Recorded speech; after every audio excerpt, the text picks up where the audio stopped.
So welcome back. It's with pleasure I'd like to introduce Ron Weiss, MD. He's a diplomat of the American Board of Internal Medicine and assistant professor of clinical medicine at Rutgers, New Jersey Medical School. He's the founder of Ethos Health and Primary Care in Long Valley, New Jersey, a vibrant practice integrated into 342 acres of rich, preserved farmland. At the Ethos Health grand opening in 2014, Dr. Weiss said, "I see this farm as an opportunity for me to take everything I've done all my life, all the biology and chemistry of the plants I've grown and studied, and link it to the human biological system." At Ethos, he and his team guide and support patients medically, emotionally, and practically through intensive lifestyle programs designed to reverse illness, prevent disease, and promote sustainable health through a whole foods plant-based diet. Dr. Weiss received his medical degree from Rutgers, New Jersey Medical School and completed his internship and residency at the George Washington University Medical Center. He holds baccalaureate degrees in botany and music from Rutgers University, where he graduated magna cum laude and was elected to Phi Beta Kappa. He has also served as internist for the World Bank in Washington, D.C., and the medical group of Beverly Hills in Los Angeles, as attending ER physician at UCLA Olive View Medical Center and the General Hospital Center of Passaic, and most recently, as founder of a busy community medical center located in West New York, New Jersey. Dr. Weiss is married with 2 young children with whom he shares his love of violin, tennis, swimming, and the natural world. Please join me in welcoming Dr. Ron Weiss.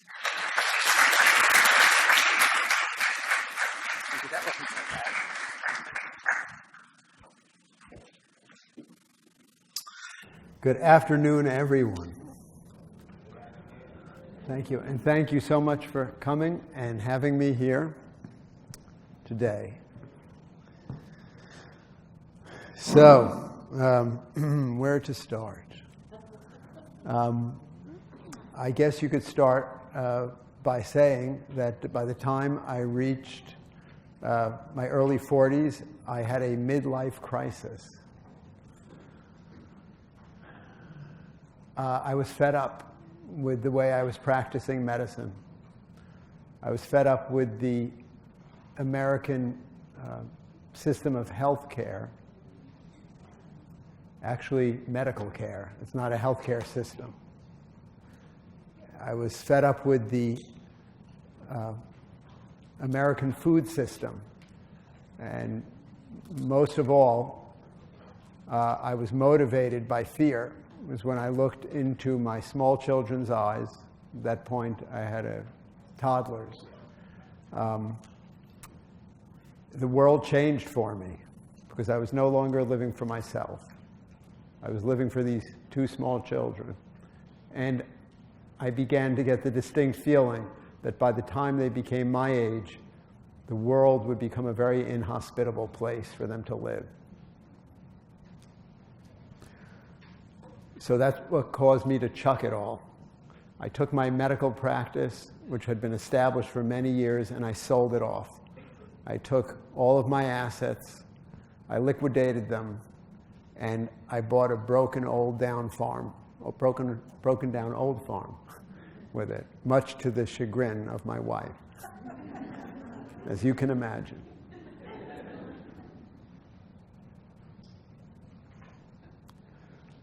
Today, I practice medicine on this farm.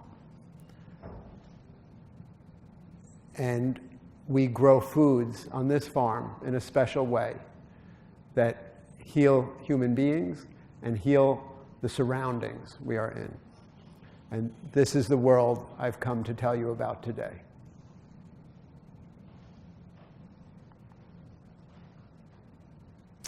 That little guy is me up front on the left-hand side. I was about 3 years old. About 6 months after that, for my 4th birthday, my mother gave me a birthday present, and it was a package of seeds. They weren't just any seeds. They were an old-fashioned flour called 4-o'clocks, which are very old-fashioned. You don't see them around much anymore, but they were very popular in Victorian times. Victorians would plant time gardens where they would plant different flowers which would open at different times of day, and you could tell what time of day it was by looking at the opening of the flowers. I'm sure lotuses were in there somewhere. And as a 4-year-old, my mother helped me plant them in the dirt. I looked at this little brown speck, and it came out of the ground with a shoot, and it turned into this living thing with green stems and leaves. And then, sure enough, in the middle of the summer, at 4 o'clock every afternoon, these beautiful trumpet-like shaped flowers with rainbow splashes and red and yellow and pink and white would open every day when it became 4 o'clock. And that was it for me. I'd been connected to the natural world through plants and flowers, and I was just amazed by it. I spent my childhood mostly with these plants. While other kids had lemonade stands, I had a little stand on my front lawn selling little maple trees. I would dig them up from the woods in my backyard, put them in a little paper cup, little seedlings, they were about this tall, on a cardboard crate, and put a sign, maple trees, 25 cents. I never sold one, not one. Even my mother didn't buy one. So that was my first entrepreneurial experience. By the time I reached teenage years, I knew that I wanted to be a farmer, but my more practical parents pushed me into the pre-med area. And I majored, I went to Rutgers, majored in botany still, and music, and then went to medical school and decided to be a primary care doctor because it seemed to be the most whole and inclusive pursuit that I could study. And here's me with my dad outside of George Washington University Hospital when I was a junior resident, about 18 months before graduation. So I graduated. Little did I know, about a year after graduation, our entire world would change because my father, at the age of 69, who is a successful attorney in Patterson, he was suddenly diagnosed with end-stage metastatic pancreatic cancer. He suddenly started to have some severe abdominal pains over a 2-week period. We brought him to Sloan Kettering in New York. He was given 1 to 3 months to live. And he really wasn't offered much other than 5-fluorouracil, which was the standard chemotherapy. It still is a standard chemotherapy treatment today for pancreatic cancer. It has an 85% no response rate and a 15% chance that maybe the tumor could shrink a little bit. And he decided to go home to prepare for death. And I was living in California at the time. I decided to move home to take care of him. And in my training, I'd taken care of patients like this a lot. I'd given them the chemotherapy a lot. They always died. No one was ever saved, and they died a miserable death. I don't know if you've ever known anyone with pancreatic cancer, but it's one of the most painful diseases there is, severe abdominal pains. And so I came back home, and I couldn't, I was desperate to find something that I could do for my father to help him. So I went to the public library, and I just started reading about anything that was not what I knew, just alternative things, anything from acupuncture to Chinese herbs to yoga to anything. Then I picked up a book about food, and I read some testimonies in this book. It was on the macrobiotic diet. And I read some testimonies of people who had had some horrible sounding cases, and some had survived. So I presented this story to my father, and a lot of cruciferous greens, and brown rice, a few beans, and mushrooms, and that was it. There was no nightshade vegetables, there were no fruits, there was no animal products, definitely. There were a couple of spices.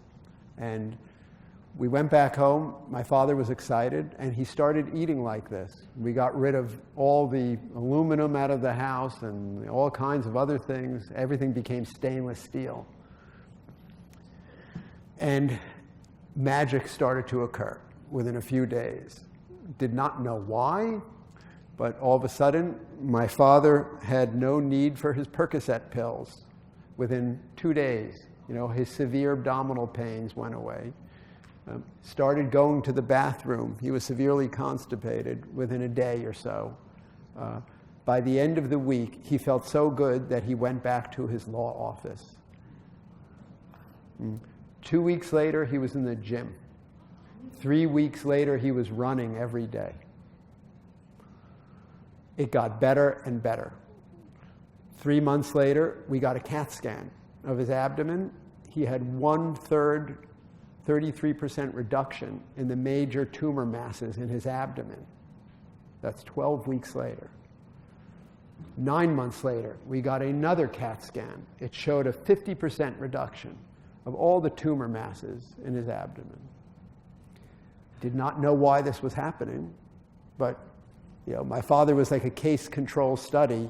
He decided not to take any of the chemo. It was the only thing he was doing. And I'd never seen any spontaneous regression or reversal of pancreatic cancer. So I attributed it to what he was doing. 1 year later, he was still doing very, very well. We took him back to Sloan Kettering to see the head of the department, who he had initially seen. And the reason why we did that is we wanted to see perhaps if any new drugs or any new experimental protocols had been developed that my father could enter. And when we walked in to see this head of the department, he turned white as a ghost, seeing my father, because he'd told my father he would only live for a month to 3 months. And all the other cohorts that had entered with my father, they were all dead, who had been treated. And he started to question my father as to what was going on, why he was there, and what he was doing. And as soon as my father started to tell him that he was eating kale and brown rice and seaweed, I forgot about that seaweed, he was eating that, and mushrooms, the doctor's eyes rolled back in his head. The screen descended. A wall descended between us. The conversation was over. It just moved on to other things. He did not want to know anything else from my father, what my father was doing, why my father was feeling well, and that was the end of his treatment. And I was so impacted by that experience that I decided to not become like that. And I was going to follow a different path, because I knew that something substantial had happened to my father. Did not know exactly why, but I knew it had something to do with these foods he was eating. So my father died 18 months later, not 1 to 3 months later. The most important part of this story is that he had a fantastic life for most of that time. Whereas if he had not chosen that path, he would have just had a progressively miserable descent into death. And here he had an extra 1.5 years where he was doing what he loved most, being an attorney in his office in a very poor area of Patterson, downtown, until 2 weeks before he died. And after he passed, I moved out of my old house and started to put my life together.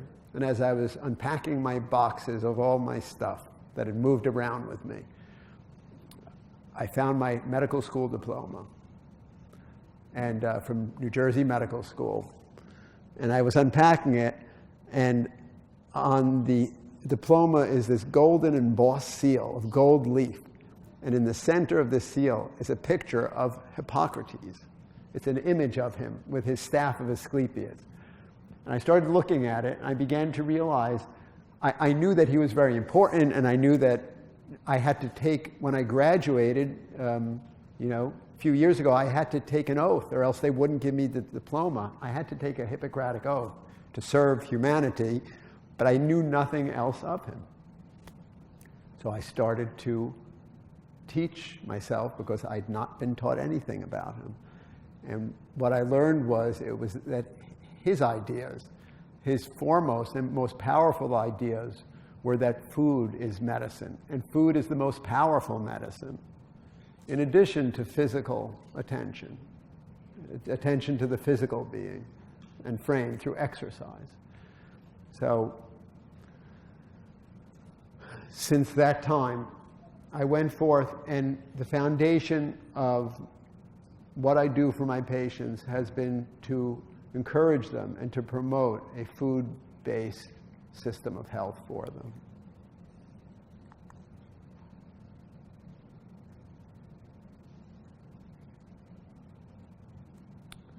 So this is that broken down old farm.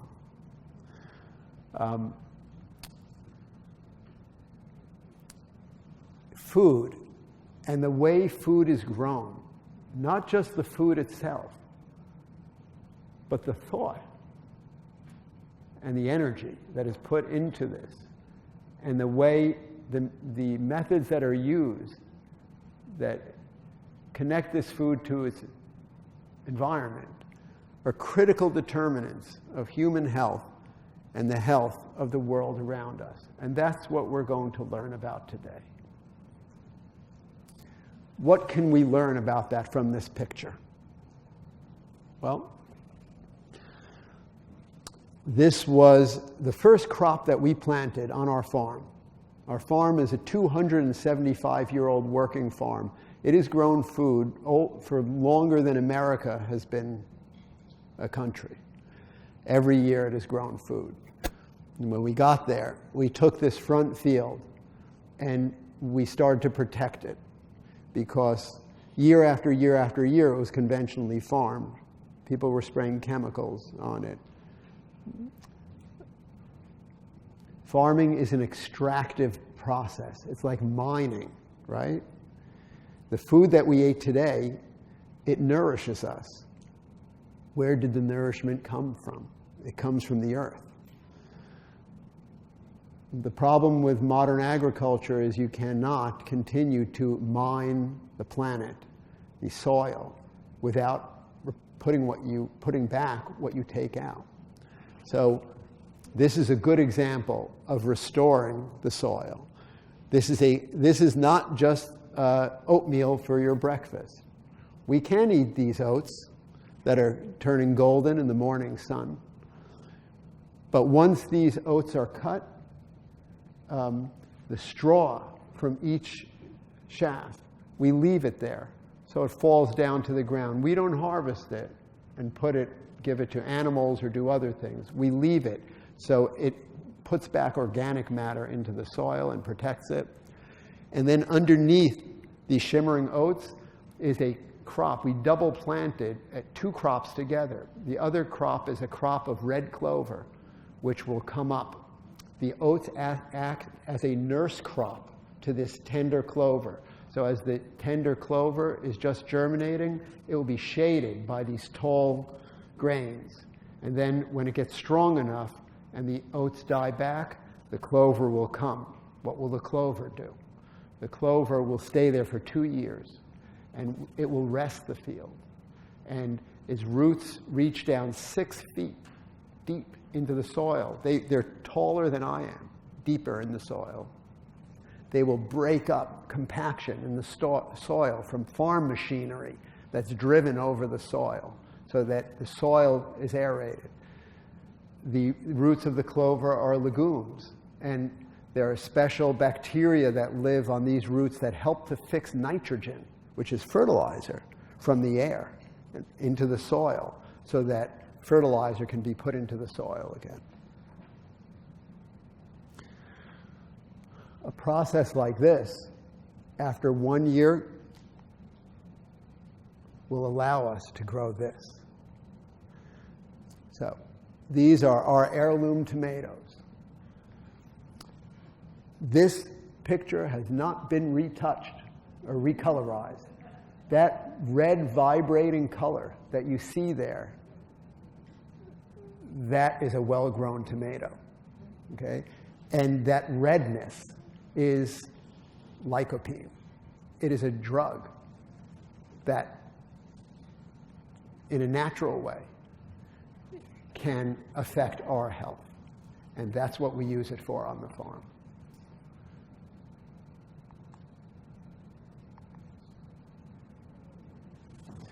We've all heard that saying, you are what you eat.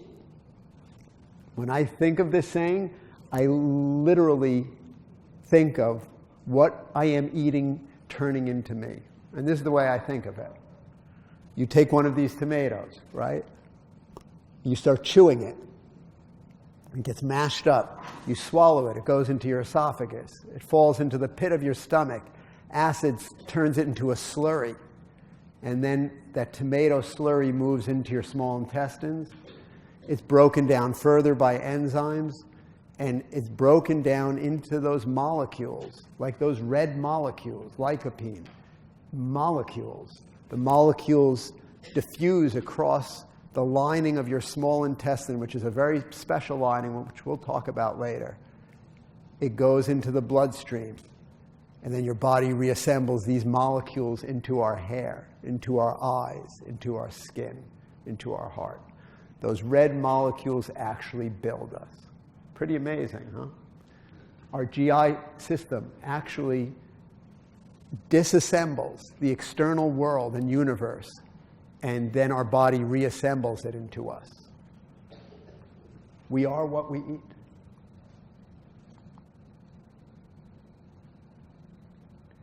So you could say, yeah, we came from that tomato. But if you go further back, far, far back, where did we originally come from? Well, this is a picture from the Hubble telescope. And it is a picture of the birth of stars, stars being born.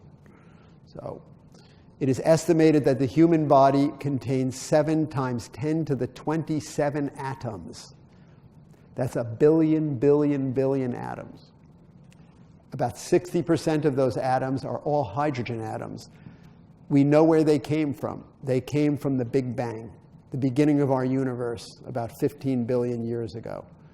About 40% of the atoms are all of the other elements. Whatever we have in us, silicon and iron and calcium and magnesium, those atoms came to us when our star and Earth were born. They were born about the same time, out of a huge explosion. So where did those atoms come from? They formed the ball of our Earth. And after about 1 billion years or so of existence, our Earth developed a thin layer of skin on it called soil. The surface of that ball started to erode, and it became granular. Okay.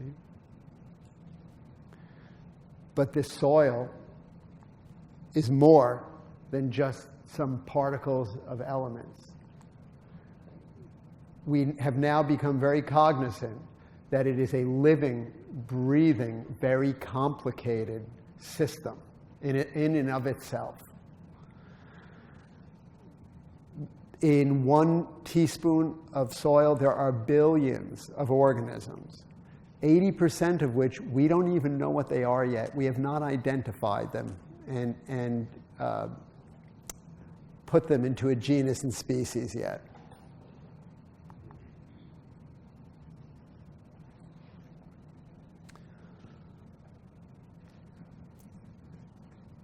But this we do know, that soil acts as the digestive system for plants. Just like I explained to you how we have a digestive system, and when we eat that tomato, it becomes us, the plant uses that life in the soil as its digestive system to get the materials out of the soil that came from the creation of our planet.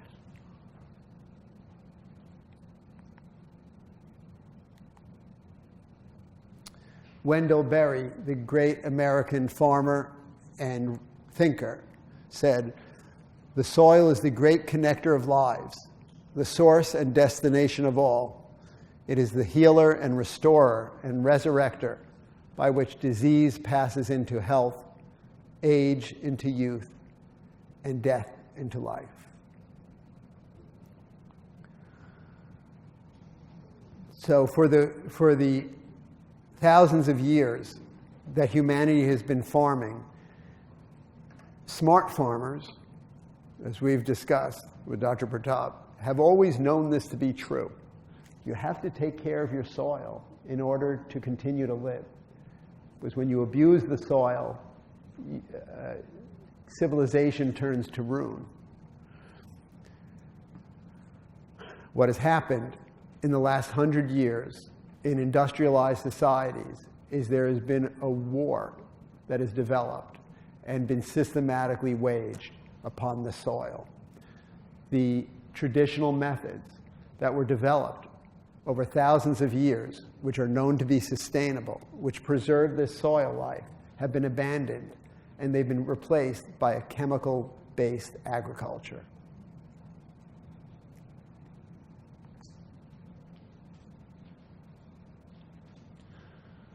And this has led many experts to support the conclusions of the last survey that the USDA has done on our nation's food supply. I don't know if any of you know this, but the USDA has been tracking the nutrient content of our food supply for over 100 years. And in major areas like vitamin A, vitamin B, vitamin C, calcium, magnesium, phosphorus, major elemental areas, there's been up to a 50% decline over the last 2 generations in most of our major food crops of these nutrients. It is thought now that the abuse of our soil has led to this.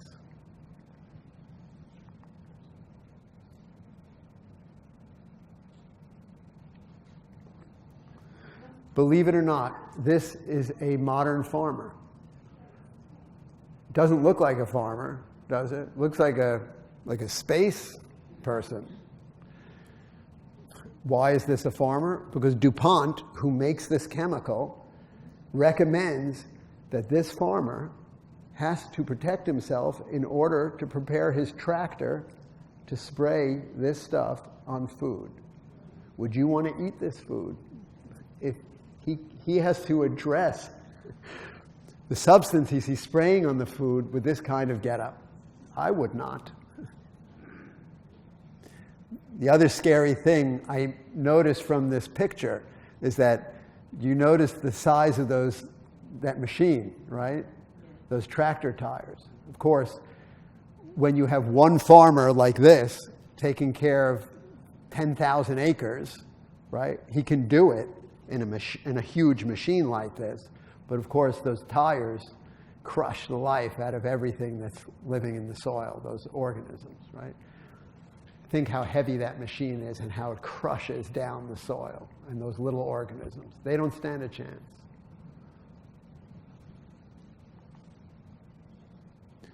Man has lost the capacity to foresee and to forestall. He will end by destroying the world. One of the reasons why I asked or suggested that people read Rachel Carson's Silent Spring is because this is the foreword to her book. And she used it from Albert Schweitzer, who is the Nobel Prize winner, to describe her concerns with the use of biocides. She used that word biocide to describe a man-made chemical that kills life. Bio, life, and side, killing. And she put all categories of life killers, including fungicides, herbicides, weed killers, plant killers, insecticides. If it kills life, it's a biocide. She put them all in this category. And it was her supposition that all life is connected in some way. So once you take out one, you pull out the foundation of whatever it's connected to.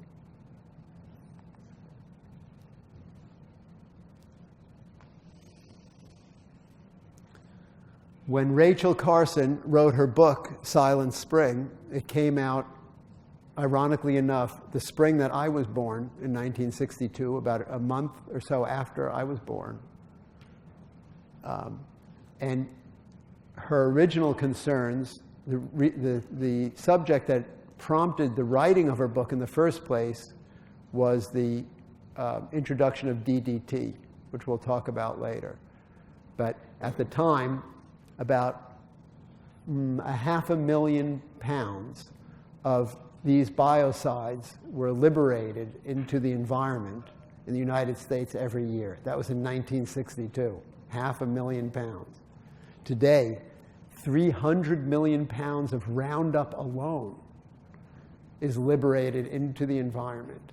And it's got to the point of being so saturating that the U.S. Geologic Survey now measures Roundup in rain. It is raining Roundup on us, on top of us. We drink it. It's in our water supply. No one takes it out. It's there, including many other biocides that the U.S. Geologic Survey measures regularly in water that's coming out of the sky.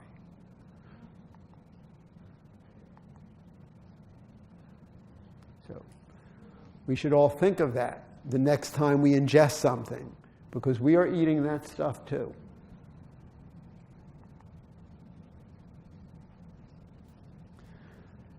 And when we ingest these biocides and chemicals into us, they become us. They flow through us. They affect the way our DNA tells our body what to do with us. This is an alarming study that came out a few years ago that looked at children in suburban and urban areas that were eating food. So we have known for a while about the children of Salinas, California, which is where our salad bowl is in the United States. A lot of agricultural chemicals and biocides are used there. And we've known that the children living in Salinas, even though they're not farm workers, they routinely and constantly have these biocides measurable within their bodies. But this was the first time where a study was done of children living in Philadelphia, not in farmland, or in Westchester, suburban areas. And what we found was that children eating a regular omnivorous diet, not organic, had many different environmental and biocidal chemicals measurable in their urine all the time. And when these children were fed for 10 days organic diets, all of a sudden these chemicals dropped to zero or near zero, measured in the urine.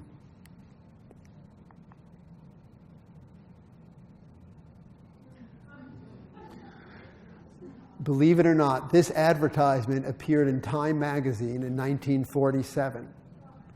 And this is what prompted Rachel Carson to write her book.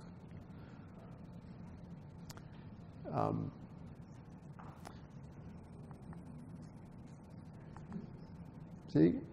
It was good for fruits. Get bigger, redder, more fruits, good for row crops, get more potatoes, 25% more. It'll be cheaper for the consumer.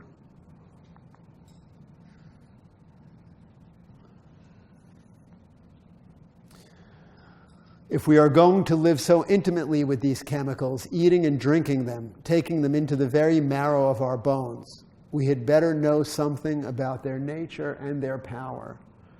Rachel Carson prophetically said this in 1962. So what happened a few years later? Let's see, by the time I was 5 years old, 6, 7 years old, the bald eagle faced extinction because of this chemical. Our national symbol was almost wiped out just because of this one biocide. It got down to the point by 1970 where the bald eagle was put on the endangered list. There were only 400 nesting pairs left in the United States, in the continental United States.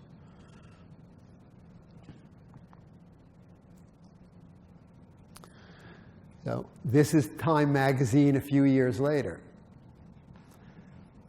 And what it's talking about is something that not only reminds us of what Rachel Carson said, but it ushered in a completely new era in the science of genetics. Does anyone know about the field of epigenetics? Okay, for those of us who are unfamiliar with it. So, genetics, as we all probably understand it, is the science of genes, which are instructions, basically an instruction manual within each of our cells, telling our cellular factories what to do and how to build our cells. They're the instructions for our cells so that our cells know how to make themselves and what products to make. So we thought since 1950s, when Watson and Crick first described DNA, they won the Nobel Prize for that. We thought, well, you know, that's how we become ourselves, because we have these instructions. Our cells follow these instructions, and then we get blue eyes or brown hair, or we're black or white or short or tall. But what we began to find out about 7 years ago, that this is not necessarily true, because there's now a field of epigenetics. And what that means, epi meaning on top of, that environmental chemicals and other kinds of molecules that come in from our world can climb on top of our genes and our DNA and influence them and tell them to do differently than what we inherited. Michael Skinner is the leader of this field.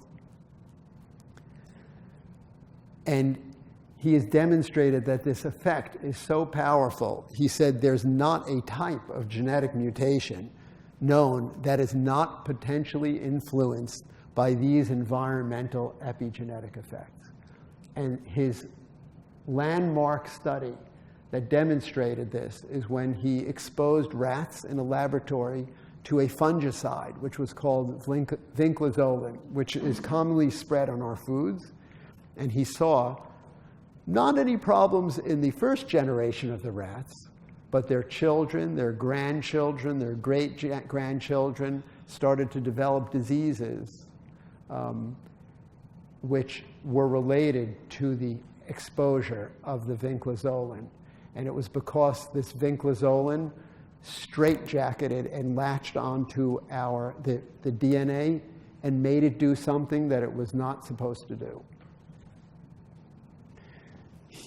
It is thought that diseases like cancer, autism, attention deficit disorder, infertility, diabetes, many of the chronic diseases can be greatly affected by mechanisms like this.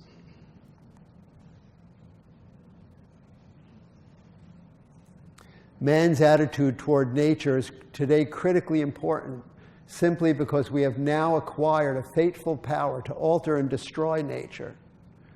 Now I truly believe that we in this generation must come to terms with nature. And I think we are challenged, as mankind has never been challenged before, to prove our maturity and our mastery of not of nature, but of ourselves. And to me, that means being able to grow food to support ourselves without taking out the natural world at the same time.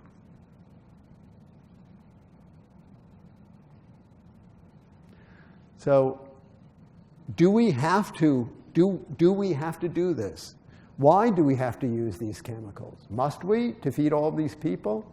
Is it inefficient to grow food any other way?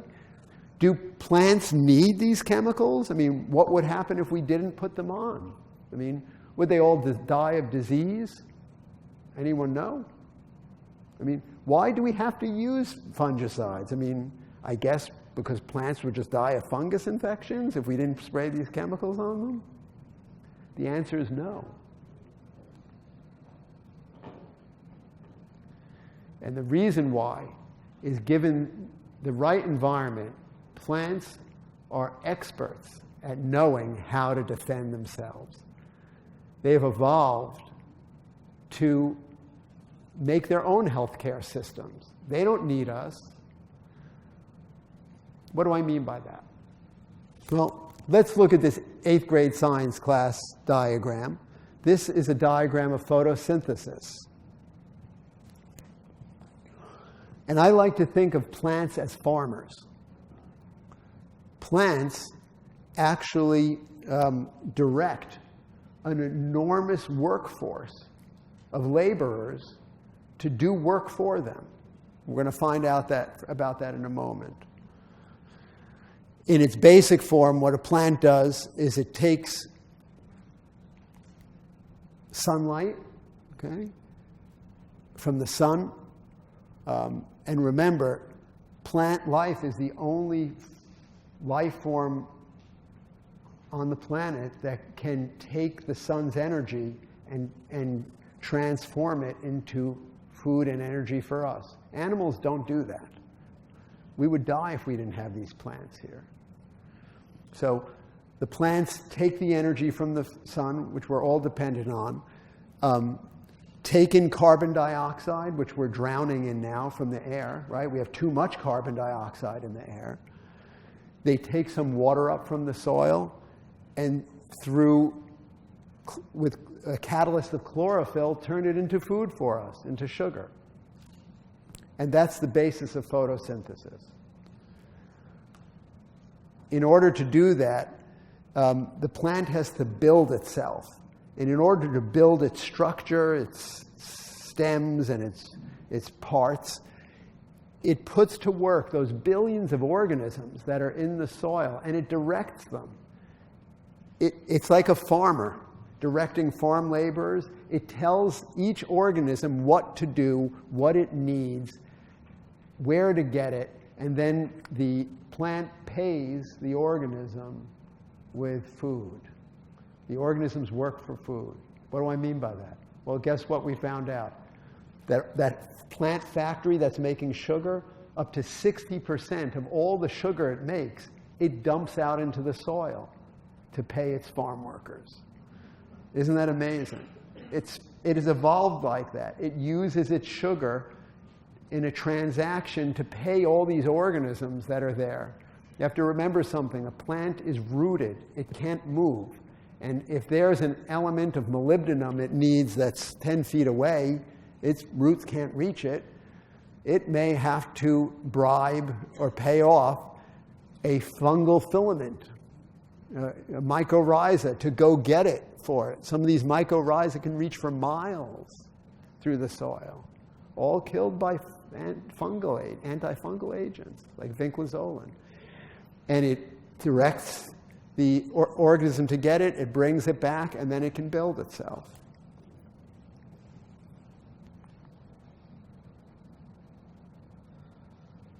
So there are two types of building that a plant does. it basically builds itself to survive. Like, yeah, I'll make a stem, I'll make roots, leaves, photosynthesis, I'll make sugar. That's the basis of life. Okay? But it doesn't mean a plant is living well. To really succeed in life, the plant, that basis is called primary plant metabolism. To really become really healthy, the plant has to reach a higher state of living. It's called secondary plant metabolism. And that is when the plant has all of the right farm workers, all of the right organisms in there. There are no chemicals. Everything is hooked up. And it starts to elaborate its own weapons, like lycopene, that red color that I showed you in the tomato, and all kinds of other things. Antifungal agents that kill funguses that land on it. Anti-insecticides, plants make them. As soon as an insect lands on a leaf and starts to chew it, if the soil is beautiful and all the systems are right, the plant will direct some of these organisms to get at some elements from the formation of our sun to get through its root and to make an insecticide molecule, which will then make the leaf turn bitter. The insect will turn away and stop chewing on it.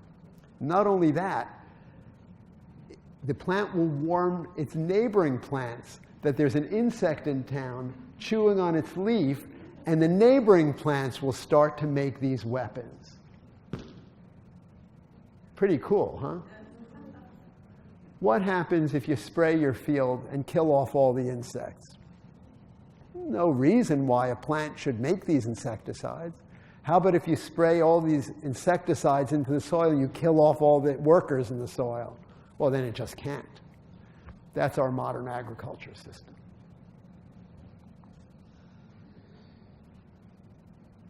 Let's talk about these weapons for a second.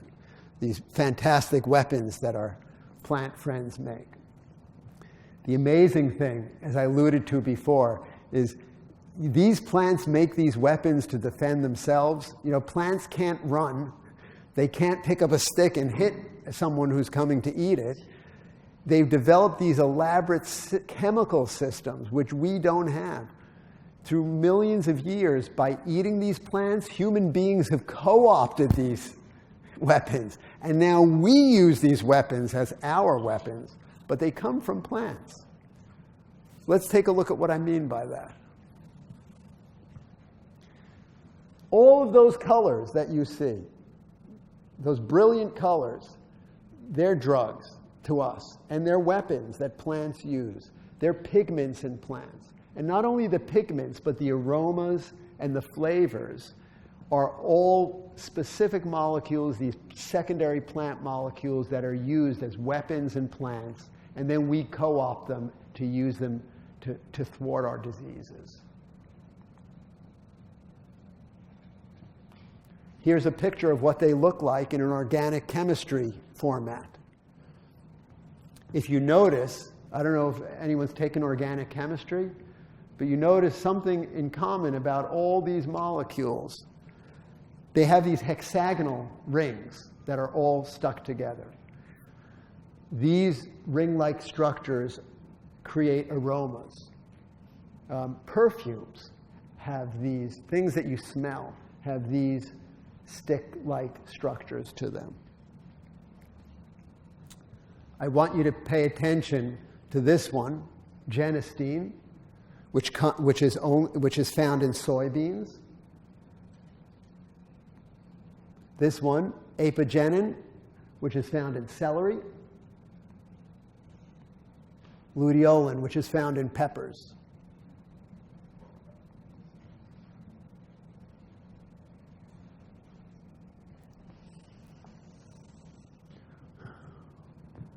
All of us sitting in this room, if you are over the age of 20, we all have cancer.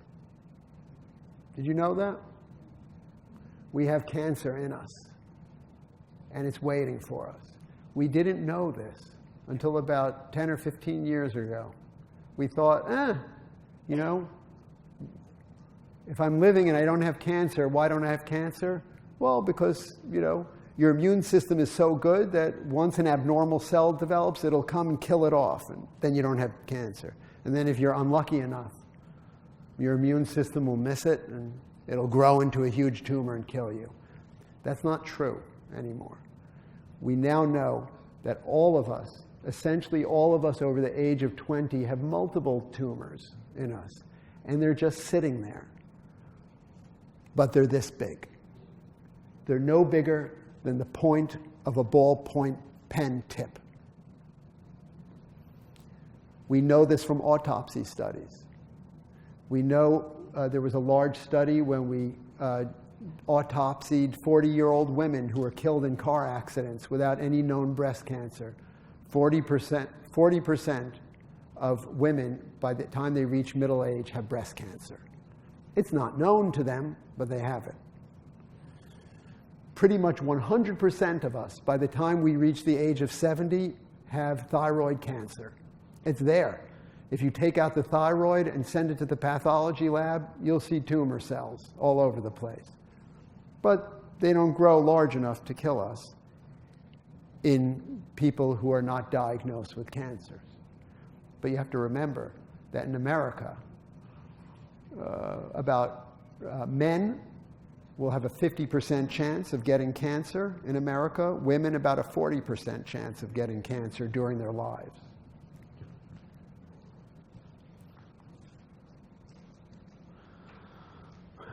So what would cause this tiny little tumor to develop into a cancer? We figured out the pathway, and this is what happens. It's called tumor angiogenesis. These tiny tumors can sit without harming us until something, and I think you know what that something may be, induces it to start growing. But the problem is that it can't grow if it doesn't have a blood supply, because we didn't develop with tumors. We developed with tissues like organs, like heart and lungs, and we already have our supply routes, our arteries and circulation system laid out to those organs to supply them. Tumors, they don't have any supply system, so for them to get big, they need circulation to be delivering food to them to grow. The tumors have become smart enough to do that. And what happens is when they want to start growing, they emit something called VEGF, vascular endothelial growth factor. It's a hormone that goes over to a neighboring capillary and all of a sudden makes this capillary start to sprout capillaries towards it to supply it with blood. And when that happens, then the tumor has as much food as it wants. It grows without limits, and pieces of it break off and go into your circulation and spread throughout your body. And we know the rest of that story.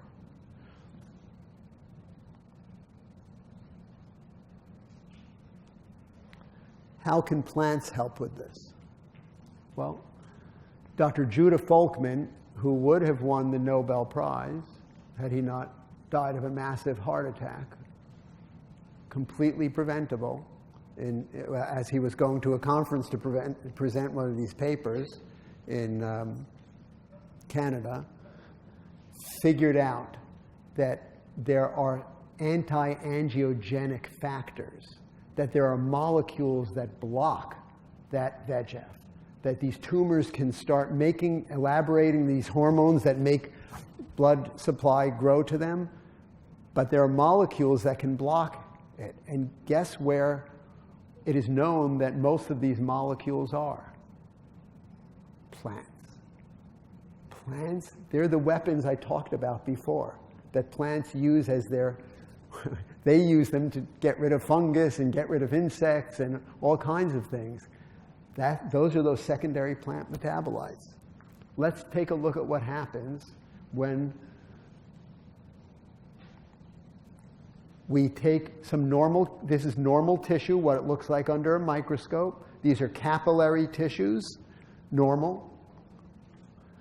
we'll pour some VEGF, this induction agent that makes these capillaries grow towards tumors. Look how distorted the capillaries start to get. They're growing towards the tumor. Let's put a celery extract of apigenin on this tissue sample. Normal. Revert. It reverted back to the normal tissue again. We can do the same thing using luteolin, right? That came from a green pepper. Tissue normalized. The capillaries shrink back and do not feed the tumor anymore.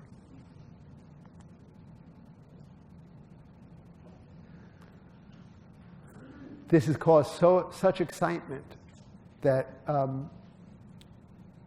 that William Lee, who is the protege of Dr. Folkman,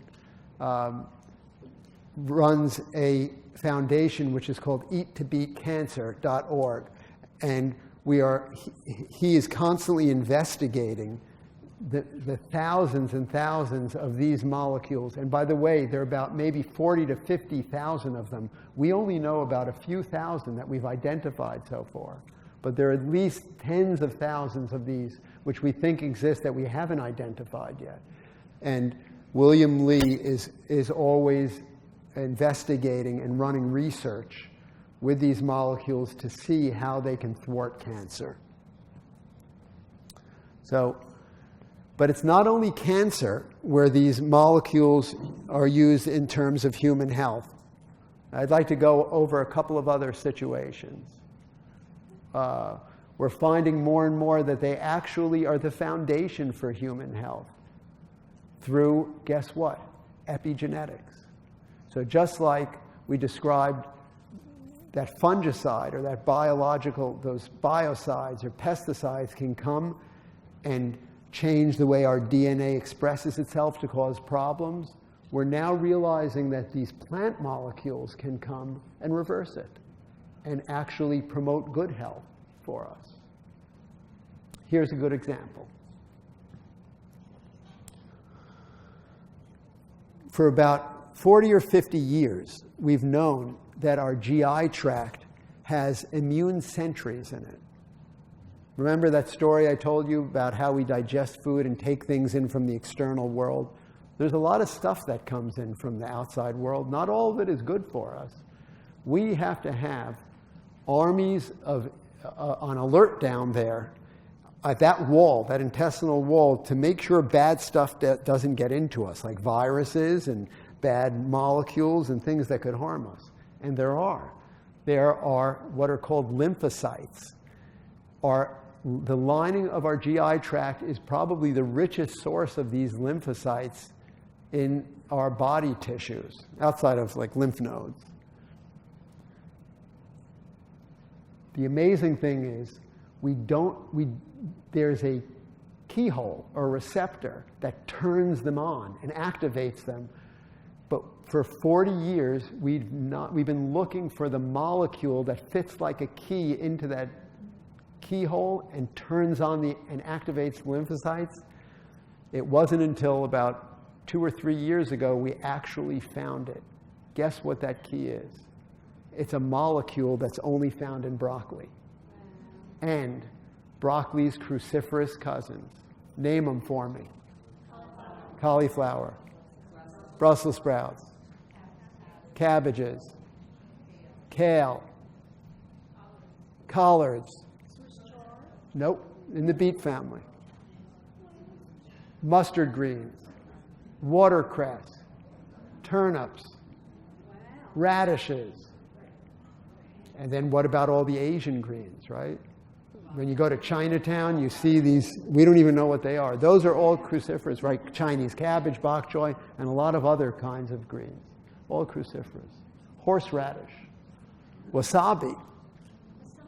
Yeah. So only those, imagine the infinite design in the whole universe known to us. there's only one molecule that can fit into those lymphocytes and turn them on. And it's this molecule that is only in this family. Right? It is so important to our health that the New England Journal of Medicine editorial said that eating cruciferous vegetables is just not important for our immune system. It is required for us to maintain a healthy population of these lymphocytes. Think about all of the GI-based immune problems that we have, like celiac disease. Think of all the people who suffer from that, and from Crohn's disease and ulcerative colitis, right? Think what kind of effect cruciferous vegetables could have to help these people.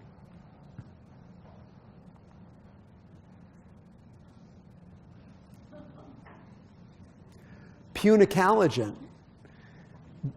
The pomegranate tree, or bush, depending on how you prune it, makes this unique molecule, okay? It is only found in this plant, and it is one of those secondary plant metabolites. It's one of those high-end things that the plant uses to defend itself against enemies, and only the pomegranate plant does.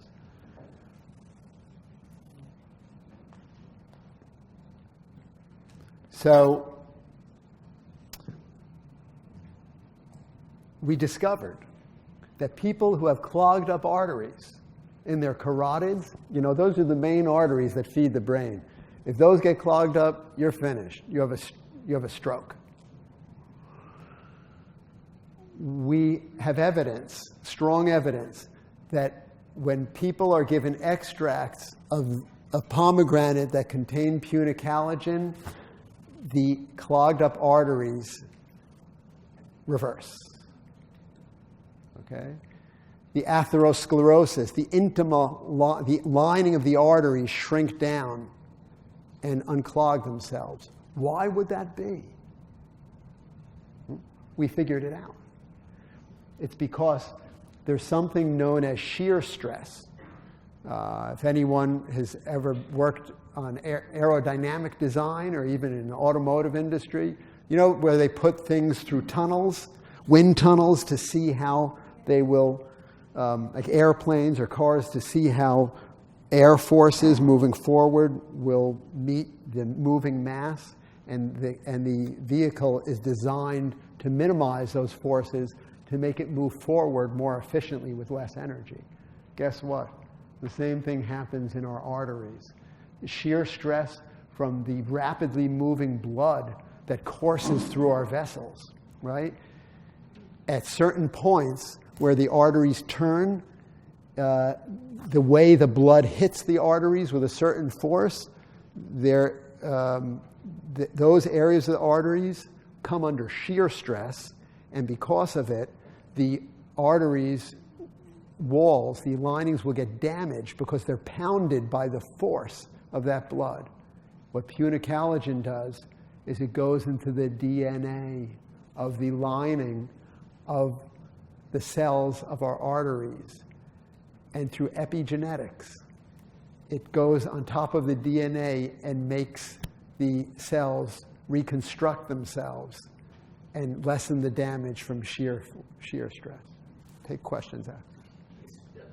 So, for a particular compound, is highly rich in seeds of the fruit or fruit, the seeds, the fleshy, the red fleshy capsule that's around the seed, the white seed.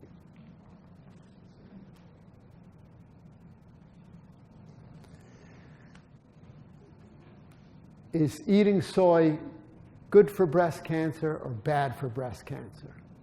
People who think it's good for breast cancer, raise your hand. People who think it could cause breast cancer, raise your hand. Take a look around you, right? Most of us believe that it could cause breast cancer. Why do you think that? Because you've been told that. And what have you been told? That it has estrogen, yes, right? Yeah. Okay. How does estrogen cause breast cancer? Yeah. Well, breast cancer cells, it's the main fuel. Estrogen fuels them for most women who have breast cancer cells. That's the most popular type that have estrogen receptors. It's like gasoline to a fire. So, soy is known to have a phytoestrogen in it. It is a plant molecule, and guess what it's called? Genistein. Remember that molecule I told you to pay attention to with the rings? That's a phytoestrogen. It looks to our body like estrogen. It's very similar in structure. So for a long time, oncologists, and still to this day, have been telling people, women, you know, I wouldn't, you have breast cancer, I wouldn't eat that if I were you. Because, you know, you think about it, well, if it looks like, we know that estrogen is not good. In fact, one of the major drugs that's used, like tamoxifen or aromatase inhibitors, they're specifically made to block off estrogen manufacturing in our body. Yeah. And we give them to breast cancer patients. So intuitively, you would think, yeah, well, I wouldn't want to take something that looks like estrogen in if estrogen is a major cause of breast cancer. But it turns out that's not true. Things are not that simple. And this graph shows what I mean. There are now 3 major studies that have been shown that have demonstrated that women who eat soy have the least chance of getting breast cancer and the most chance of surviving, far greater than women who don't have soy. Let's take a look. On the y-axis, you have the percentage of survivors of breast cancer diagnosed women. On the x-axis, you have the months of time they survive. So we all know that if you have cancer, I think we pretty much all know, you're considered cured. Your doctor will tell you you're cured of your disease if you're alive after 5 years with no sign of your cancer, right? You're given a label saying, I made it, I'm cured. So that's why this study goes out to 5 years, 60 months. So if we start off here with all the women who are diagnosed, let's say this year, with breast cancer, it's all women, all kinds of breast cancer, all ages, early breast cancers, little breast cancers, all kinds of treatments, double mastectomies, little lumpectomies, radiation, you know, everything, chemo, whatever you want. All the women are placed at the beginning here, let's say this year. Let's see what happens to them over the next 5 years. What is it, 2016? By 2021. The women who have the least soy, that means none or very minimal, you will have about a 55% chance of being alive in 2021. If you drink enough genistein on a daily basis in the equivalent of 1 glass of soy milk every day, this is your line. You will have like an 85% chance of being alive. And that's controlling for all other variables. It doesn't say whether you're eating cheeseburgers or not exercising or what else you were doing. It was just eating that estrogen in plants, right? Why? I thought, it's estrogen, right? It's going to make breast cancer cells grow. What's the answer? Epigenetics. This is what we found out. You ready? How plants are our friends.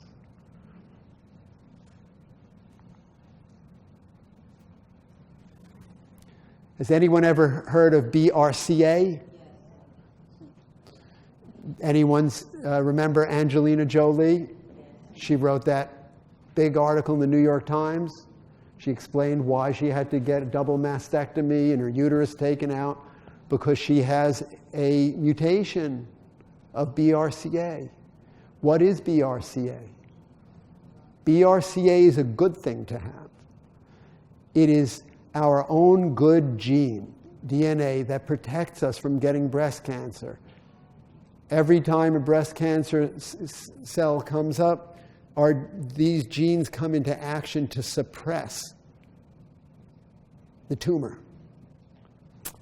She had a problem with her BRCA. And women who you see who tell you they have a BRCA mutation, and there are different kinds of BRCA, some are missing some of them, part of them, they can't adequately suppress the development of their breast cancers, tumors. Remember, I told you that 40% of all women have little breast cancers by the time they're middle aged. They just continue growing. So much so that if you have a BRCA mutation, you have a 50% lifetime chance of getting breast cancer. That's a lot. We now know that every time you eat a soybean, that phytoestrogen, that genistein molecule, that plant secondary metabolite, that weapon that the soy plant manufactures for itself, gets absorbed into us, goes over to our BRCA, and unlocks the potential of the BRCA. All those chemicals and whatever damage was done to your BRCA that made it mutate and that made it non-functional, the genistein comes and attaches onto it and unlocks its potential and makes it act. And that's why we see that improvement in survival on those graphs in those breast cancer survivors.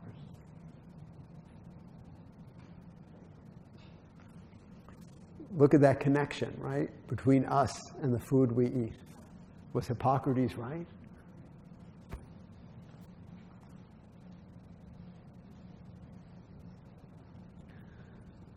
I now understand.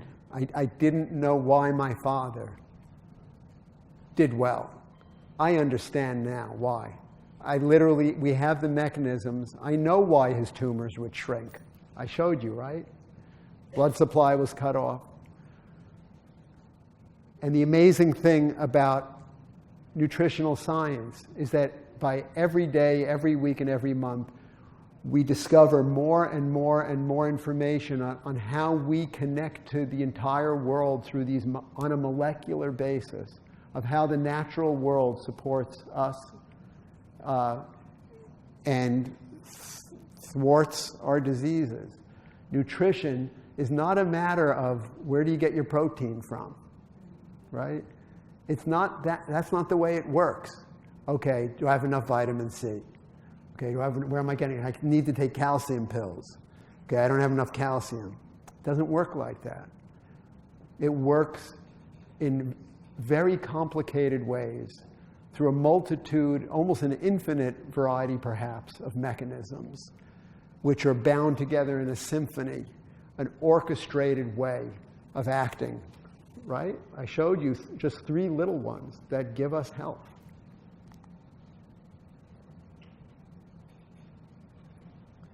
And that's the way these plants, whole unrefined plant foods, can thwart a constellation of human misery. This is exactly why someone comes in to my practice who's 90 years old, is in heart failure,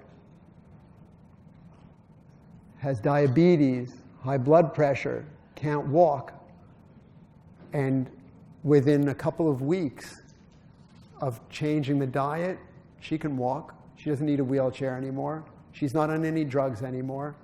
These plants are so powerful in reclaiming a person's health that we use them, and that's how we make people well again.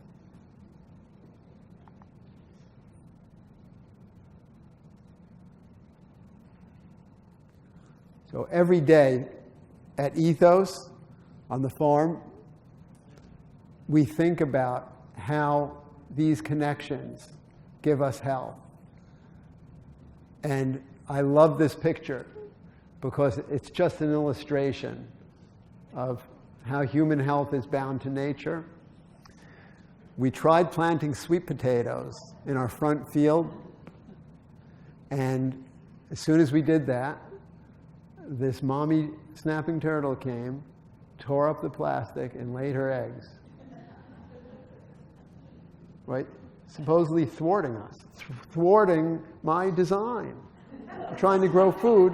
What right does this turtle have, right, to mess that up?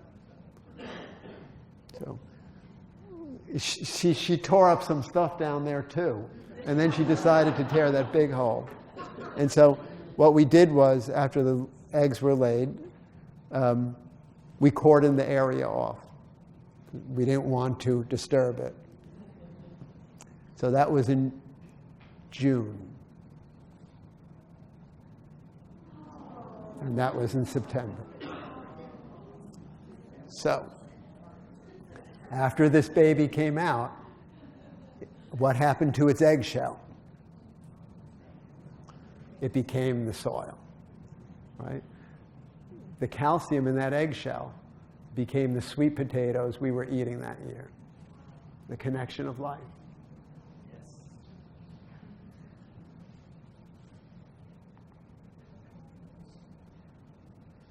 Okay. I'm just going to end with some nice snapshots of our farm. I think there's going to be one up there that Dr. Pratap will like in particular. And I will take questions. Dr. Weiss, 1 second. Okay, Mark. Thank you, Mark. Yes. Do you do research at your farm? We hope to someday. What was the question? The young gentleman asked, do we do research at our farm? We hope to someday. What we would specifically like to do is to demonstrate that growing methods can, in fact, there is evidence of it, but it's not well, some of it is not well documented. That the kind of growing method can determine in a major way the levels of these medications and these valuable nutrients in plants. I don't know if all of you remember out of, I believe it was out of Berkeley, there was a study about 5 years ago, that compared the nutrient values of conventional grown produce to organic. Anyone remember that? Yeah. No difference. So, there are two problems with that study. Number one, just because something's grown organically, it doesn't mean it was grown well, right? When you buy organic tomatoes, you can go in now into Whole Foods and get little organic grape tomatoes that were grown in a desert in Mexico in sand. Well, they didn't put chemicals on them, biocides, but really, was it a good soil?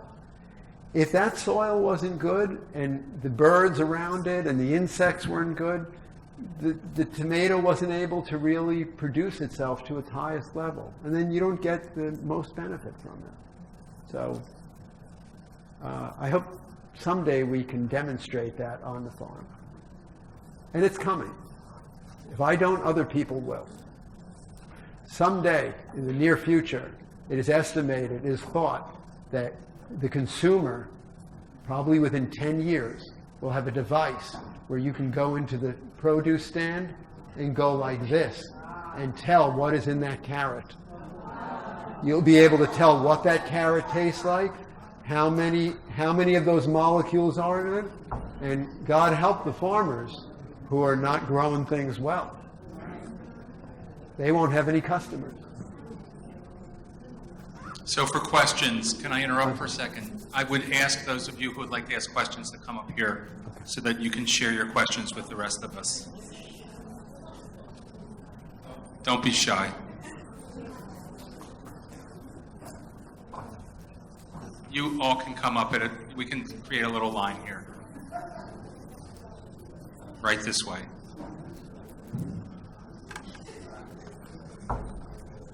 Thank you for a really wonderful talk. I greatly enjoyed that. Thank you.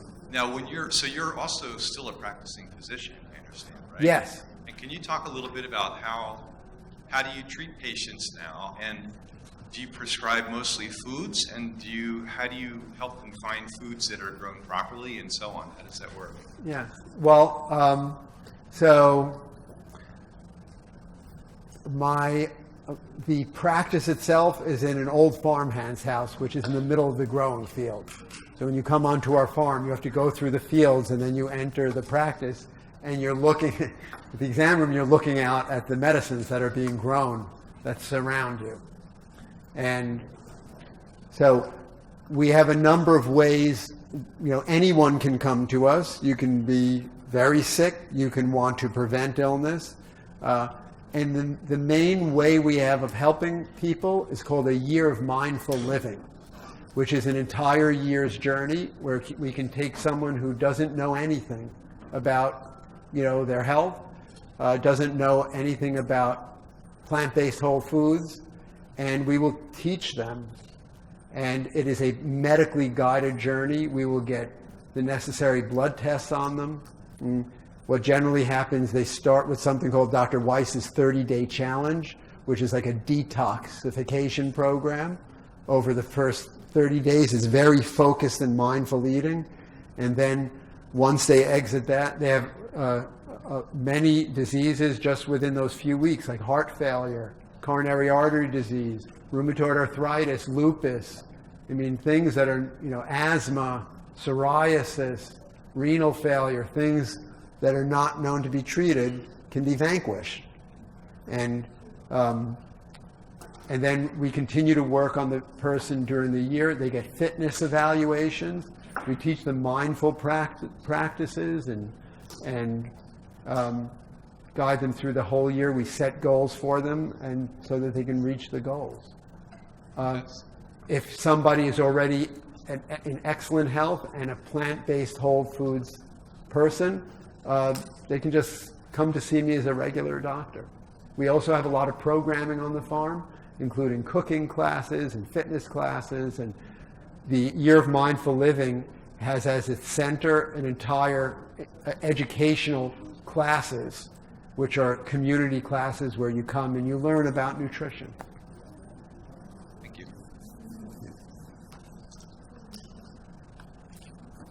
Thank you, Dr. Weiss. Is it possible that someone's body could be so compromised that they wouldn't be able to absorb the nutrients that they're putting in from these organic foods? I don't think so. I don't think so. So compromised? You mean they're at death's doorstep? So other than being at death's doorstep, their bodies would be able to absorb the nutrients, even though their body has not been exposed to those organic whole foods before? What I've learned is the body has a remarkable capacity to heal itself. It's beyond our comprehension. We have to get out of the way. And our current way of living is a huge obstruction. Taking an antibiotic, taking in biocides, not having mindful practices, it destroys us. And I think that if those can be removed, I've not seen anyone who has never helped. Look at my father. How worse off can you get than that? A month left to live. Look, this lady I told you about with the heart failure, she would have died that night, right? She had fluid filling up half of her lungs. She was going to go into the intensive care unit. She decided to eat sweet potatoes instead and kale and give up her animal foods. See? So, I think that almost everybody is remediable. And even if you can't cure somebody, like I could not cure my father, but you can make a life infinitely better and you can improve it. And usually you can cure most things. That's the amazing thing, which is like magic. Every day I pinch myself. I still can't believe the things I see because it's so powerful. I was taught in medical school that you can't do this. I was taught in medical school that basically doctors are disease managers. Doctors are not healers.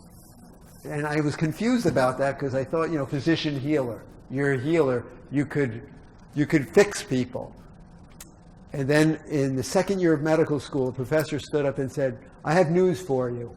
Doctors do not cure almost anything. And I said, what? He said, yeah, that's right. Think about it. High blood pressure, go on medicines. Diabetes, go on medicines. Parkinson's, go on medicines. Alzheimer's, go on medicines. Osteoarthritis, goes on and on. Peptic ulcer disease, Crohn's disease, skin diseases. It's not cured. He said the only thing doctors can cure are some cancers, because you could cut them out or you could blast them away, and most infections, because you can kill them with antibiotics. And some surgical diseases like appendicitis, you could remove the appendix or remove the gallbladder. That's it. Everything else, and that's not true.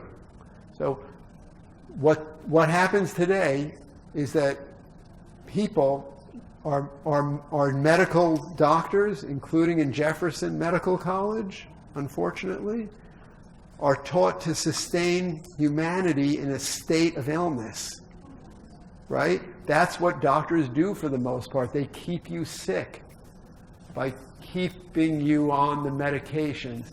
That's not health. That's not health care. It's medical care. And that's what the promise of this is. Hi, Dr. Weiss. Thank Hi. you. You're welcome. So you were speaking about the soil conditions have to be correct, and it seems like there might be a disconnect in terms of the food that we think we're buying at the grocery store, where it's labeled organic, but how do we really know? Are there certain things that we can look for? I guess you're going to have to wait for your laser beam. No, that's the scary part. You don't. You don't. You know what? My kids are still little. They're 8 and 10 years old. Whenever we do have to go to the store to get things, we try. Whenever we have the stuff from the farm, we eat it. When we do have to go to the store, we get things certified organic, because it's the only assurance that some procedures are being followed. I mean, and it's not a guaranteed insurance. If you go into Whole Foods or get Earthbound Organics and whatever, have you gone to visit their farm? Can you imagine what it looks like? I mean, they're in every store they're in thousands and thousands of stores. What does their farm look like, or farms? They must be huge. They must have huge machines driving all over. Now, it's a big operation, so I don't think that they're defying the organic standards, but just because they're following them, it doesn't mean that they're doing right by the plant, I guess they have big machinery that keeps crushing the soil, the life out of the soil. I mean, how can you grow thousands and thousands of acres of baby kale with persons picking it by hand? You can't. So in the end, it doesn't work out. The best thing I can tell you is, if you're in a commercial setting, certified organic is the best you can do. Beyond that, really the best you can do is to know your farmer, to hook up with a farmer who you know. And then if you know that person, you know what that person is doing. You can walk onto that farm anytime, and you can see where your drums of chemicals, where your sprayers. Good farmers will let you come onto it. They welcome you to come onto the farm. They want you to see what they're doing. So go to your local farmer's market in Philadelphia. Is there a good one here? I bet, right? And they're probably local farms, and you buy your stuff from them. And it doesn't have to be certified organic, as long as you know the person. Take a drive out to his farm or her farm, right? A lot of small farmers, they don't want to get involved with the certified organic thing because it's costly, expensive, and like I said, it doesn't tell the customer that they're getting good stuff, that are grown at the higher level. Thank you. Hi, I guess my question is about a population of 6 or 7 billion people on the planet. And 7 and something billion. Yeah. So I guess the question I have is, when a company like Monsanto makes drought-resistant crops, they're doing it because they feel they need to feed a really large population. Is what you're advocating is really sustainable? Could it feed a population that we have on Earth? I don't really think they could give a crap about the population. They just want to make money. They're not, I don't honestly believe that they have a vested interest in making sure that the poor of the world survive. They're trying to make as much money as possible. You're talking about the green revolution, right? All these technological advances that came forth from the 1960s and like mid-century America that promised, oh my God, look at all these starving people, right? We'll be able to feed them. Let's get science and technology and turn traditional agricultural systems over to them so we can take in Southeast Asia, these people who've been farming with wooden, with thatch hats and putting in rice paddies by hand, we can give them chemicals and machinery, and it doesn't work. And we've actually found out. We know, for example, that, I'll give you an example. We were discussing about drought. Who is the doctor from India? Who's here? There are significant parts of India now that are being hit by drought. The use of these chemicals cause drought. They cause the loss of soil moisture, right? An intact soil with these billions of organisms and with good structure allows the soil to retain moisture so that in times of drought, plants can survive. Once you compact the soil, whenever a rain does come, the rain cannot penetrate the soil. It just runs on top of the soil, erodes it, and then runs off. Right? That's what happens from all these big machines spraying all these chemicals. And then the soil doesn't have the structure to hold on to it. It doesn't have the soil life, and plants can't grow with the roots in it. It causes environmental catastrophe. It's not an answer.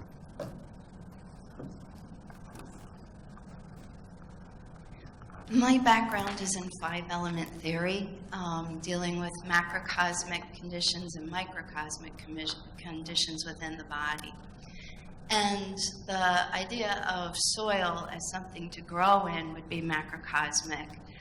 The body itself is a type of soil where we're growing things. Mm-hmm. The probiotics in the body, the viruses in the body, the fungal agents in the body, all of these things are conscious organisms. And with my clients, I find that people are ego-identified with what those things make them feel. People who are addicted to sugar like to take pride in having a sweet tooth. People who are, big on eating meat tend to be very proud of the way meat makes them be. So my question to you is, observationally, over the course of your treatments, do you notice the consciousness in your patients changing as they eat this type of food? Do you notice emotional, psychological, and even spiritual responses to the change in diet that you offer? Wow. That's a excellent question, and it has, how many hours do you have? It could provoke a very long answer, but suffice it to say, let me give you the 15-minute answer. Suffice it to say that you alluded to the microbiome of the human being. We have 100 trillion organisms that are alive on us. 3 pounds of us are these organisms, and it's invisible. 3 pounds of me is invisible. You can't see it because it's made out of microorganisms. That's amazing. There's only one thing on this planet richer than life in that soil, that teaspoon I showed you. It's our human colon. Our human colon has more than that soil does of organisms. They're really important. And we know they are critical to health. Like the lady who asked the first question or second question, well, do you have people who are so sick that have been so destroyed, their microbiome has been so taken down that they just can't recover? I've not seen, The human being is amazing. I've not seen it yet.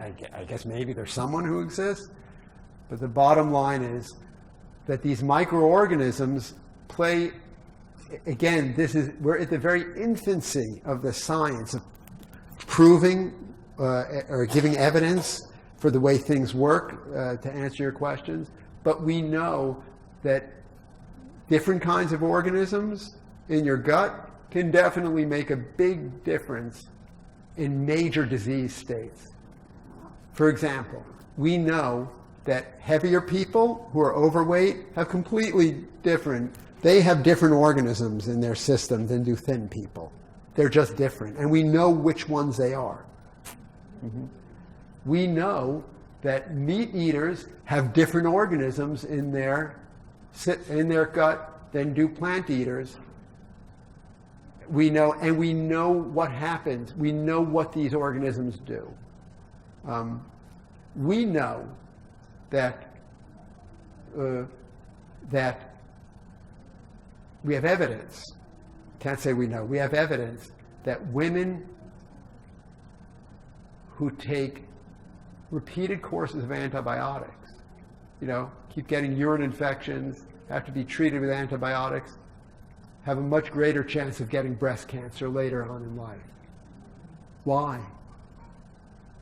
Anyone ever hear of flax seeds? What do flax seeds have in them? Phytoestrogens. Guess what they do? They prevent breast cancer. They're not genistein, the one I showed you, but they're the Western equivalent of genistein, right? Does anyone know what it's called? Lignans. They're very valuable. We know they prevent breast cancer. But guess what? Flax seeds don't actually have lignans in it. They only have lignan precursors. They're special bacteria in our gut that take what the flaxseed has, chop off a portion of it, and turn it into the lignan, and then it's absorbed. And every time we take antibiotics, we kill those good bacteria that do it, and we think those women, for significant portions of their lives, are not absorbing lignans that prevent breast cancer. Okay? That's powerful stuff. That will show you what kind of connection we have, not only to the molecules in the plants, but to our own microorganisms for us. Second part of your, I think I'm so far trying to answer it. So the general thing is, I don't know if what you're saying is, I guess it could, don't know if the egg begets the chicken or the chicken begets the egg. Not sure. I wouldn't be surprised if microorganisms cause us to have certain proclivities. I don't know, but what I do know is this, that does anyone know what the pleasure trap is? Human beings, it's like original sin, the pleasure trap. It's like original sin. We are programmed through evolutionary processes to get that sugar and to get fat. Why? Think of us 100,000 years ago. How would it behoove me to have a piece of fat? There's no agriculture. I have no secured food source. How would it be good to me to have a cup of fat or a cup of sugar available to me? It's the difference between life and death. Right? I don't know where my next food is random. There's no growing system yet. I can't secure it. If I come across it, I'm fine. If I don't, I'll die. Your body evolved and your mind evolved to get that source of calories, and you're not going to forsake it. And they exist in sugar, and they exist in fat. And your brain, through neurotransmitters, through dopamine, knows this, and you don't. And anytime there is sugar for the average human being, or fat, you will get it. You will, because you've evolved to. It's a means of survival. And basically, to make the long answer short, what it takes is, we're all kind of addicted to this stuff because it is so prevalent It's all over in our modern society. The year of mindful living has to sort of draw people back and contain them so that they're not constantly going after this stuff. And I cannot change evolution. The mind always wants it, but it helps you to cope with it so you can be satisfied and not always be targeting these foods. So that's why we do it over a year. It takes a year to change someone's desires. But they do change. They do change. Yeah. I hope I answered your question. You did great. Thank you. Thank you.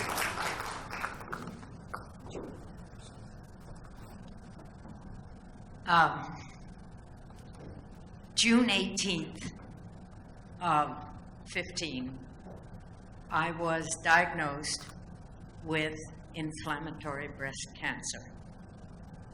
I understand it's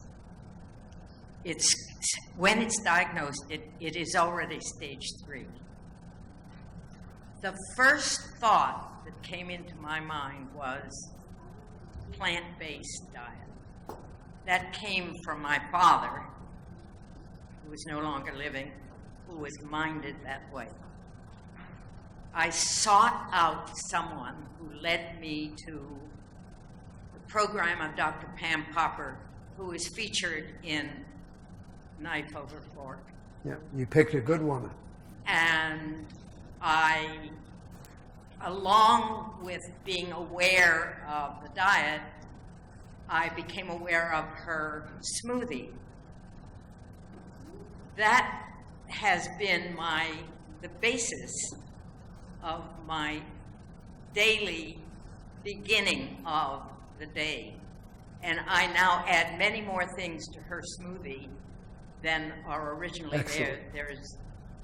I want to make this meaningful, not just between you and me, but to other people. I have had paclitaxel, that's chemotherapy, for 3 or 4 months, every week. I've had the offending breast removed. There was no sign of, the surgeon said, I got it all. It's not in the lymph. I said, is it lurking? He said, of course. It has a 50% chance of recurring. I then had 3 months of what is known as FEC. Those are 3 drugs.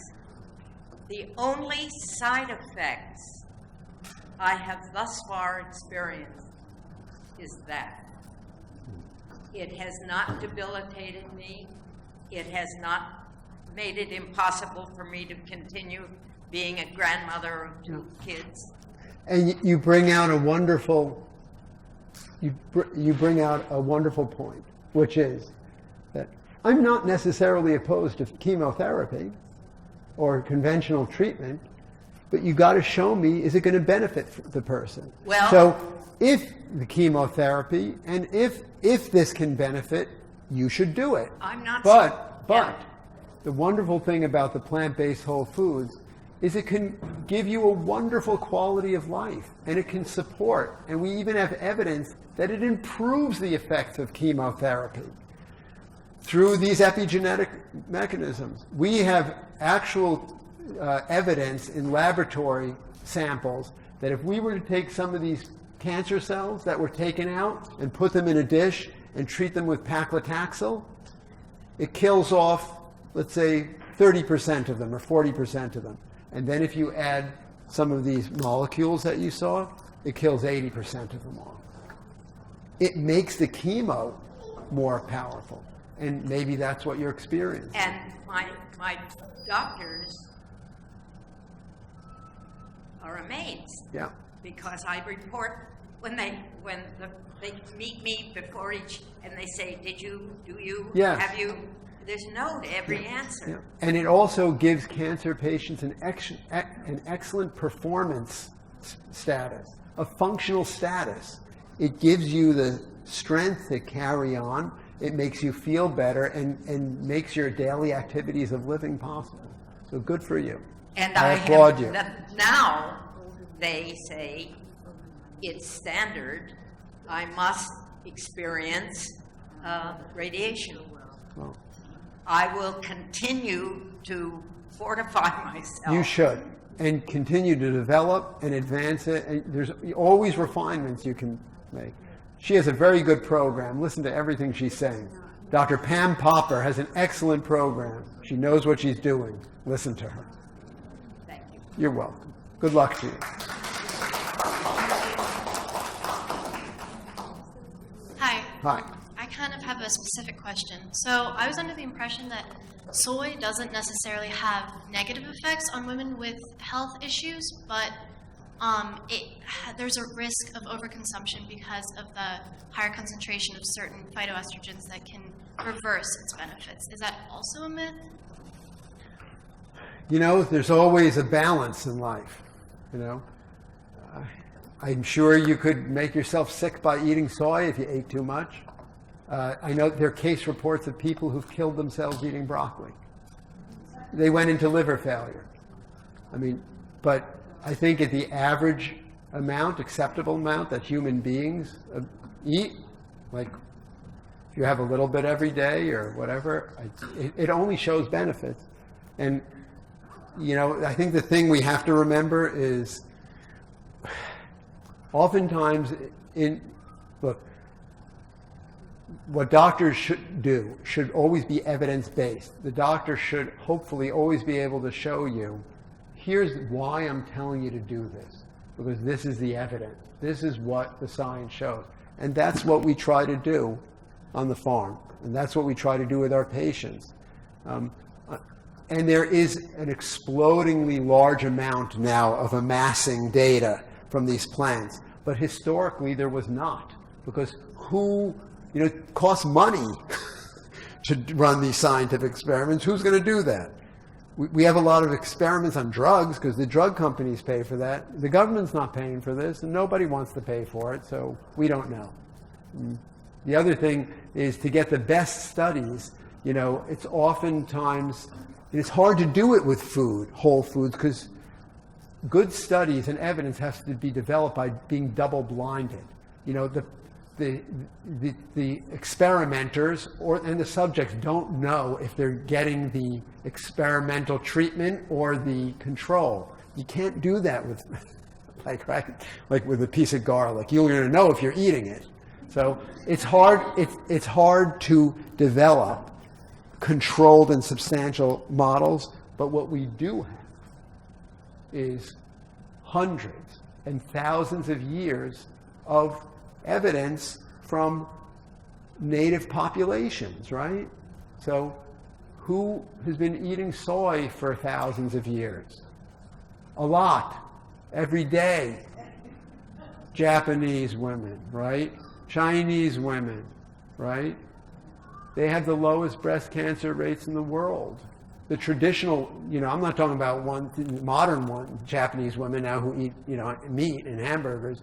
But if you go to the traditional populations, and this is what the value of the China study by Colin Campbell was. He went to those populations still hanging on in rural China. They didn't have any breast cancer. They were eating soy every day. Do you think that like part of the soy myth in this country is, and like the negative health effects that people think happen from soy, are really from the chemicals that they spray onto the soy crops? No. I think, no, I don't. I think that's very bad, but I think it's because of other reasons. I think in general there's a resistance for the medical community to open its mind to things like what this man is doing. That's why they don't accept this. And especially when it comes to food issues, because it's threatening to them. Well, number one, it's threatening to the industrialized medical apparatus. I mean, look, if I went to the heart hospital, the biggest heart hospital in Philadelphia, which exists basically because they do bypass surgeries, thousands of them and thousands of them every year, and make probably maybe $100 million from that one procedure. And if I walked in and say, you know what, give me all your patients, we will not do a surgery on one of them, even on the day they're coming in for their pre-ops, and I'll reverse all their disease. They'd throw me out. And they have. Right? So whose interest are they acting on? So, but no, I think not particularly with this. However, I would just say this, because this is an interesting point. Just to show you why GMO crops are so damaging, it's not because of what you think, probably. Most people are afraid of GMOs because, oh my God, there's this new organism that was created like a Frankenstein in this laboratory, right? That defies Darwinian theory, right? Creatures and organisms and life evolved to get to this day. That thing didn't evolve. It was created yesterday in a laboratory and put into that field. That's scary. It's scary, but it's never been shown to be harmful to human health yet. So I can't speak to that because as a scientist and a doctor, I can only give you things that have evidence-based. It freaks me out to think about it, but I can't tell you that it's harmful to human beings if you eat it. I'll tell you what's harmful to human beings if you eat that. So if I grow GMO soy, okay, non-GMO soy in the middle dish, okay, which was grown conventionally with Roundup. This one was Roundup Ready GMO Monsanto, sprayed with Roundup. And on the right-hand side, I have organic soy. No chemicals were used. Okay. We have the data from this. If you go to the soybean or the tofu, and if you test this, okay, that soybean on the organic side will have no traces of chemicals in it, no Roundup. The conventional one that was sprayed with Roundup, but from non-GMO seeds, you understand, right, will have no traces of Roundup, even though it was sprayed with Roundup. The Monsanto GMO soy will have 20 times the legal limit of Roundup in it.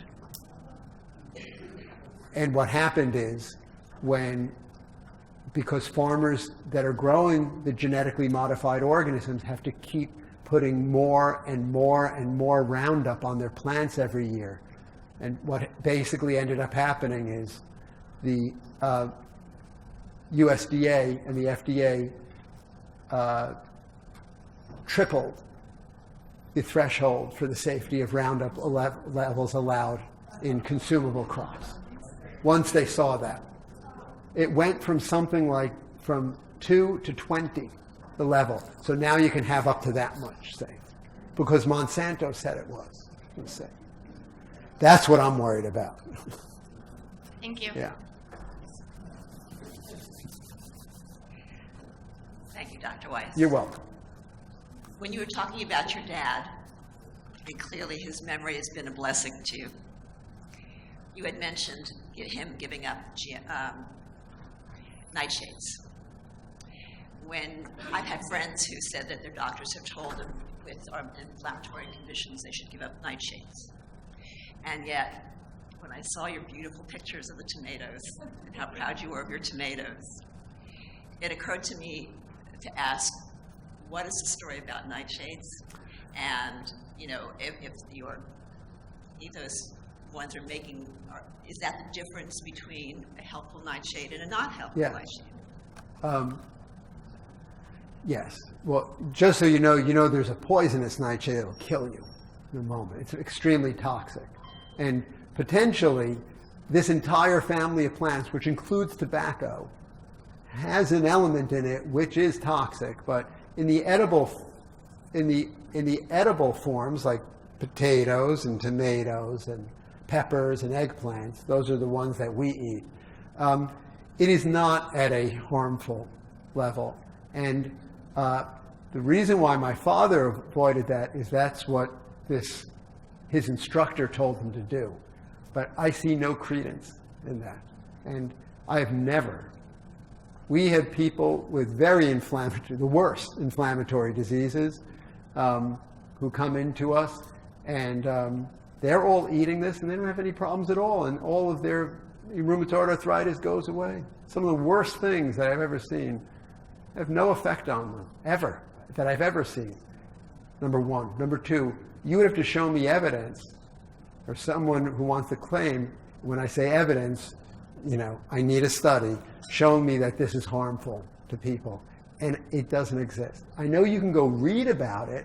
A lot of people think this, just like the guy who helped my father thought it, but I can't, as I'm a doctor, I have to give you what's proven.